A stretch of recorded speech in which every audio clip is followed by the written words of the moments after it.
செய்த கூடம் உடந்ததை கண்டாள். தேவி மாசு ஒன்று நேரும் என்று கவலையும் கொண்டாள். பூஜை நேரம் தவறிடவே முனிவரும் அங்கே கோபம் கொண்டு தேவி தலையை கொய்திட சொன்னார்.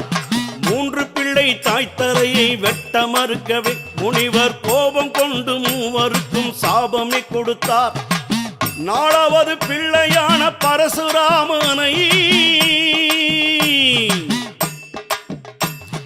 4வது பிள்ளையான பரசுராமனை அழைத்து தாயின் தலையை வெட்டி வர கட்டளையிட்டார். 2 வரம் கேட்டு தாயை தேடியே அலைந்தான். பரசு கத்தியுடன் வருவதை கண்டு ஒளிந்தாள். 2 வரம் கேட்டு தாயை தேடியே அலைந்தான். பரசு கத்தியுடன் வருவதை கண்டு